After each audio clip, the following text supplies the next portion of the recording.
Ser podcast. Hola, muy buenos días. La Unión Europea vuelve a dar un giro radical en su política económica para evitar la mayor crisis energética de su historia reciente. Un invierno sin gas y unas facturas impagables para millones de europeos. Proponemos un objetivo obligatorio de reducción del consumo de electricidad en las horas punta y trabajaremos en estrecha colaboración con los Estados miembros para lograrlo. La presidenta de la Comisión, Ursula von der Leyen, propone ahora reducir de forma obligatoria un 10% el consumo eléctrico mensual y un 5% en horas punta, y no se queda ahí. Bruselas quiere, además, ponerle un tope a los beneficios extraordinarios de las grandes eléctricas para invertirlos en los hogares, en los pequeños negocios más vulnerables. José Luis Astre, hola. Hola, buenos días. Este es el borrador que van a debatir mañana mismo los 27 Estados miembros de la Unión junto a la medida más polémica propuesta hasta ahora, la reforma, lo que von der Leyen llamó textualmente intervención del mercado de la energía. De hecho, muchas de estas medidas que plantea ahora la Comisión Europea ya se están aplicando en España, como el tope al precio del gas o al de las renovables, pero lo que sí sería nuevo es la reducción del consumo, el pedirnos que ahorremos más. ¿Qué dice el Gobierno de España, Sira Valdés? Desde el Ministerio de Transición Ecológica reconocen que aún tienen que estudiar la propuesta de Bruselas, pero descartan que muchas de las medidas vayan a tener especial impacto en España, especialmente la que busca poner un tope de 200 euros megavatio hora a los ingresos de las energías más baratas, como las renovables, porque ha recordado la secretaria de Estado de Energía, Sara Agesen, esa es precisamente una de las consecuencias que ya tiene la excepción ibérica. Como nosotros ya tenemos la medida puesta en marcha, creo que nuestro sector ya sabe, por nosotros ya esa medida que propone como estrella Europa, que es el clawback o la minoración del gas, ya está en marcha en España, además con un límite inferior al que ha puesto ahora mismo encima de la mesa Europa. Tampoco nos afectaría especialmente, por ejemplo, el hecho de poner un precio máximo al gas ruso, porque de allí España solo importa gas natural licuado, que en principio no se vería afectado, por lo que la propuesta que mayor impacto tendría de aprobarse finalmente sería la de la reducción de la demanda eléctrica. Y después del anuncio de von der Leyen llega la respuesta de Rusia. Para Vladimir Putin, las medidas de Bruselas son literalmente una tontería. Ha aprovechado su participación en un foro económico para hacer su balance particular de la guerra de Ucrania. Según él, según el presidente ruso, ellos no han perdido nada con esta invasión. Lo que implica que Putin no cuenta como perdidas los miles de soldados rusos que han muerto en la guerra. Jefe de Internacional de la SER, Pablo Morán, buenos días. Buenos días. Putin también ha querido imponer este miércoles su particular visión sobre la realidad de la guerra y la economía. Aseguró que Rusia no ha perdido nada en la invasión de Ucrania, a pesar de que Estados Unidos calcula que 80.000 de sus soldados han podido morir o resultar heridos en la contienda. Para Putin, las sanciones con las que respondió Occidente son las que están arruinando la economía global. Califica de tontería el tope al gas ruso que plantea Bruselas y se ampara en ello para volver a justificar el corte total de todos los suministros energéticos.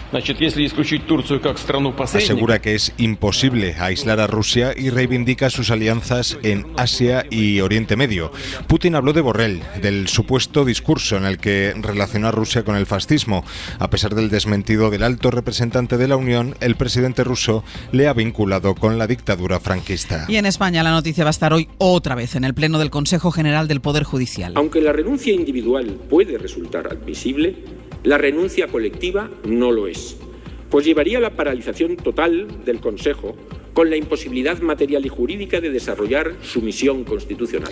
Los vocales se reúnen este jueves después de que ayer su presidente Carlos Lesmes, como acaban de escuchar, abriese la puerta a dimitir si no se renueva ya el máximo órgano de los jueces. Y ante el rey apeló de forma directa tanto a Pedro Sánchez como a Alberto Núñez Feijóo, a quien tenía delante, por cierto, para que cumplan con su mandato constitucional. El Consejo lleva ya casi 4 años bloqueado y en lo que es más inmediato tiene pendiente ahora mismo el nombramiento de 2 magistrados del Constitucional. El plazo para eso caduca el próximo día 13. Y la portada se completa en Nueva York, donde Carlos Alcaraz se está jugando el pase a semifinales y de momento Fullana vuelve a ir mal porque ha perdido el tercer set.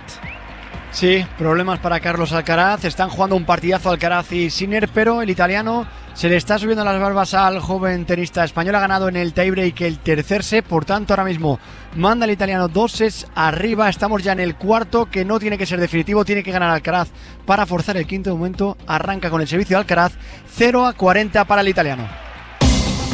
Es jueves, es 8 de septiembre. Giliana Ayala, buenos días. Hola, Ángels. Decíamos que el gran asunto de hoy en la agenda, en realidad no es de hoy, ni siquiera de este año, en realidad se arrastra desde hace tiempo con la disputa para renovar el Consejo General del Poder Judicial y el descrédito que acarrea esa pugna. Y lo que pedía ayer el presidente del Supremo era precisamente que se despolitizase la justicia. El PP ha estado dilatando todo lo que ha podido la renovación del Poder Judicial, porque tal y como está ahora hay una mayoría conservadora en los altos tribunales del Estado. Por eso tampoco los vocales conservadores quieren nombrar en el pleno de hoy a 2 magistrados del Constitucional para no perder su mayoría conservadora. Así que el tema se va complicando cada día más y las negociaciones entre el PP y el PSOE siguen en un punto muerto. Mariela Rubio, buenos días. ¿Qué tal? Buenos días. Sí, en Génova aseguran que Feijóo está dispuesto a reunirse con Sánchez si este le llama, pero que el PP no renunciará a sus condiciones. Si Sánchez quiere renovar el Consejo, tendrá que negociar sobre la base del documento que le presentó Feijóo en julio. Es decir, tendrá que aceptar, dice el PP, cambiar en el futuro el sistema de elección de los jueces. En el cuartel general popular no se oculta el malestar porque el ESMES les coloque en esta situación y interpretan responsabilidades a partes iguales entre gobierno y oposición. Algo injusto, dicen en las filas populares, donde en cualquier caso todos reconocen que la dimisión del ESMES llevaría al límite la presión para un pacto. Feijóo, en conversación con los periodistas, descartaba que el presidente del Consejo lleve adelante su amenaza, pero la ministra de Justicia, Pilar Llop, advertía de que si sucede será solo responsabilidad del PP. Sería absolutamente escandalosa y se debería exclusivamente a la responsabilidad del Partido Popular. El gobierno no aclara si hará algún movimiento en las próximas horas, pero insiste en que el PP no ha hecho más que buscar excusas y pretextos. Si todos cumplimos la ley, dicen, hay acuerdo. Y los precios siguen subiendo en la zona euro y el Banco Central Europeo ha tomado una decisión drástica. Va a hacer hoy la mayor subida de tipos de interés en 20 años. Y eso, para nosotros, lo que significa es que el dinero va a ser mucho más caro y, por tanto, los préstamos, los créditos van a costar más. El objetivo con esto es frenar el consumo para así intentar bajar los precios. Jordi Fábrega. Los tipos de interés subirán hoy a niveles en los que no estaban desde finales de 2011. El Banco Central Europeo prepara una subida agresiva, probablemente de 3/4 de punto, que elevará el precio del dinero en la eurozona hasta el 1,25%. There should be no doubt that we are committed to maintaining price stability and returning inflation to 2% in the medium term. Christine Lagarde, la presidenta del Banco Central, insistía en la última reunión en la que ya subieron medio punto los tipos de interés, en que la institución está comprometida en hacer bajar la inflación hasta el 2%. Ahora mismo está cerca del 9%, el nivel más alto desde que existe el euro. Para controlarla es para lo que suben los tipos de interés, en un movimiento que también encarece aún más las hipotecas y los créditos que piden ciudadanos y empresas. Y en Ucrania. El presidente Zelensky asegura que su ejército está recuperando ya posiciones rusas en el sur del país. Hoy, de hecho, se van a reunir los ministros de defensa de 50 países para debatir sobre un nuevo paquete de ayuda militar a la resistencia ucraniana y, sobre todo, sobre la capacidad militar actual de Occidente. La reunión será en una de las bases aéreas que Estados Unidos tiene en Alemania. Corresponsal en Berlín, Carmen Viñas. El secretario de Defensa de Estados Unidos, Lloyd Austin, es el anfitrión del llamado Grupo de Contacto sobre Ucrania, que se reúne esta mañana en la base militar estadounidense de Ramstein, en suelo alemán. Medio centenar de ministros y altos cargos militares acuden a esta cita, en la que también participará el secretario general de la OTAN, Jens Stoltenberg. Quieren debatir la crisis actual en Ucrania, estudiar medidas adicionales, así como diversos problemas de seguridad a los que se enfrentan los aliados y socios de Estados Unidos, según ha informado el mando de las Fuerzas Armadas de Estados Unidos en Europa. Esta es ya la tercera reunión del grupo de contacto. La primera también tuvo lugar en Ramstein a finales de abril. En aquel momento, Alemania decidió por primera vez la entrega de armas pesadas a Ucrania, 30 unidades del tanque antiaéreo Gepard.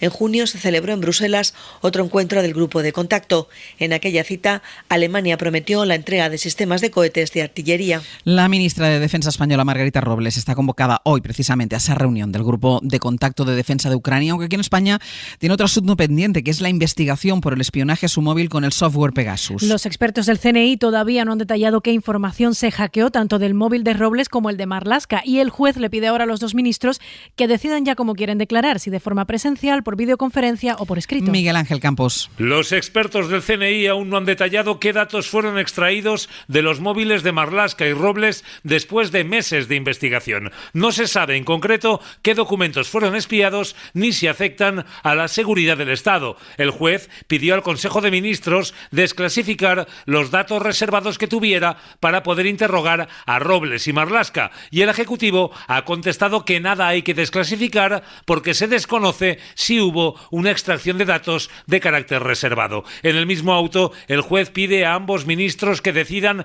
cómo quieren declarar como testigos, de forma presencial, videoconferencia o por escrito, un privilegio que ya utilizó Bolaños. El juez también reitera la comisión rogatoria a Israel para poder interrogar a los responsables de NSO, la empresa fabricante de Pegasus. Y sobre los casos de abuso sexual en el seno de la Iglesia Católica, el despacho de abogados contratado por la Iglesia dice que ya está analizando entre 1.000 y 2.000 denuncias y en paralelo el Defensor del Pueblo se va a reunir la semana que viene con las víctimas. Adela Molina. De esas dos investigaciones no se sabe todavía casi nada, salvo que están en marcha. La encargada por la Iglesia Católica, que está realizando el despacho de abogados Cremades y Calvo Sotelo y que empezó el pasado mes de marzo, ha recibido hasta el momento entre 1.000 y 2.000 casos de abuso que ahora se están analizando, nos dicen desde el bufete. Denuncias que han llegado de las propias víctimas, de las oficinas antiabuso que tienen las diócesis, de las órdenes religiosas y del informe que viene elaborando el diario El País. La que realiza el Defensor del Pueblo, por mandato del Congreso, acaba prácticamente de empezar a andar. La comisión de expertos que asesora los trabajos se constituyó el pasado 6 de julio y se va a reunir la semana que viene por segunda vez. Será el 13 de septiembre. El defensor dará entonces los primeros detalles de cuántos casos les han llegado hasta el momento y las primeras consideraciones de los trabajos.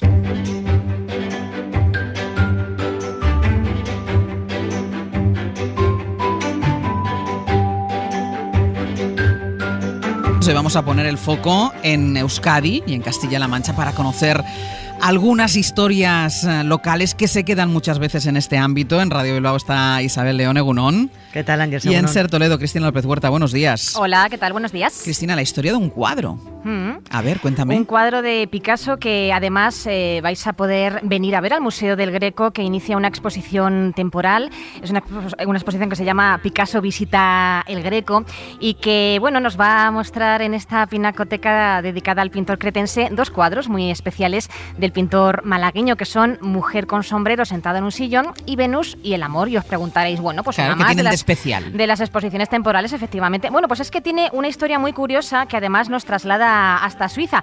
Y es que varias de estas obras eran propiedad de un coleccionista, de Peter Steilich. Decidió venderlas, necesitaba cash, como se suele decir habitualmente. Entonces, el gobierno de Basilea pues quiso comprarlas para que no salieran del país. ¿Qué pasaba? Pues que el gobierno solamente podía poner una parte del dinero, el resto necesitaba recaudarlo con donaciones. Esto ya, lo de rascarse el bolsillo a los suizos, no les hizo tanta gracia. Entonces se llegó a someter la decisión a un referéndum. ¿Qué pasó? Que había jóvenes que estaban súper inspirados con Picasso, les encantaba el cuadro, hicieron su propio referéndum y se movilizaron, incluso con pancartas, para que por favor el gobierno comprara esos cuadros. Pues finalmente lo consiguieron. Fue una especie de primavera de 68, pero en versión pictórica. No solo eso, sino que además Picasso se mostró muy conmovido por esta movilización de jóvenes y decidió regalar otro cuadro más. Por tanto, finalmente fueron 4. Sí, y 2 de ellos, como decimos, los vais a poder ver aquí en el Museo del Museo del Greco de Toledo en el mes de septiembre, que además ha organizado varias conferencias en torno a ellos. Qué bonito, qué historia más maravillosa. Y en Euskadi, los animales en las fiestas, algunos de los animales ya no son de verdad. No, efectivamente. Vamos a quedarnos con una fiesta que desde luego esta no la hubiera pintado Picasso, porque no es para ello. La llamada fiesta de gansos Antxareguna, que por primera vez en 300 años en Lekeitio se ha celebrado con gansos de plásticos. Habría que empezar por contar en qué consiste el concurso, que es la clave de las fiestas, ¿no? Os tendría que hablar de alzadas y de sacudidas, que son los dos términos que se utilizan, y de las 100 embarcaciones que compiten. Este año, hay que decirlo también, con más mujeres que nunca. El caso es que durante estos 300 años lo que se ha ido haciendo es colgar a los animales atados en una cuerda y desde el mar, desde cada barco, agarrarse al cuello del ganso y sostenerse, tal como suena. Alzarse. Pero eso partía el ganso por la mitad, ¿no? Bueno, por el cuello, que todavía es peor.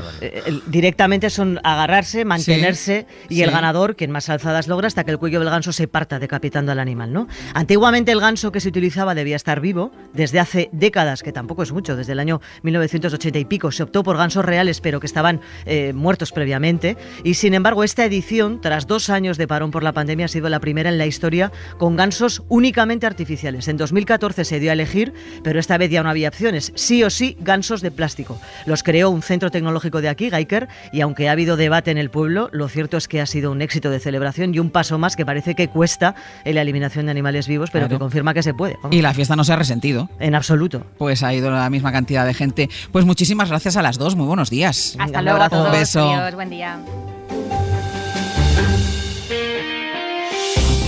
Las 7 de Hoy por Hoy. Ser Podcast. Ya saben, que nos gusta que empiecen el día con una recomendación cultural. Casi todo va un poquitín más cuesta abajo. Y la recomendación de hoy es una propuesta muy personal de nuestra compañera Pepa Blanes. A riesgo de sonar intensa, hoy mi recomendación es la biografía de mi escritor favorito, Thomas Mann. Una biografía novelada que cuenta la vida del escritor alemán basándose en sus diarios y recorriendo la historia europea del siglo pasado. Esto que suena tan intenso, insisto, no lo es. Que aparentemente el nivel del vaso superior permanece igual. Cuenta la vida de un hombre familiar, bisexual, que tuvo relaciones con jóvenes al tiempo que estaba casado y educaba a sus hijos y escribía sus grandes novelas. Buenas tardes, profesor Aschenbach. Permítame que le dé la bienvenida en nombre del hotel. Muerte en Venecia, los Brandenburg o la montaña mágica. Precisamente cuando escribió este último libro, lo hizo tras visitar a su esposa en uno de esos balnearios y sanatorios europeos donde quedó atrapado. La fiesta de carnaval ha terminado y levantó los brazos para quitarse el tricornio de papel. Pero nos gusta también esta biografía porque habla de política, de cómo el premio Nobel tardó en posicionarse contra el nazismo o cómo su vuelta a Alemania después de la Segunda Guerra Mundial fue traumática. El mago es el título, era así como sus hijos llamaban al escritor. Voy a hacer una cosa, me voy a sumar a la recomendación de Pepa Blanes. Búsquenlo, El Mago, vale muchísimo la pena. Cadena Ser. La radio. Para no perderte ningún episodio, síguenos en la aplicación o la web de la Ser, Podium Podcast o tu plataforma de audio favorita.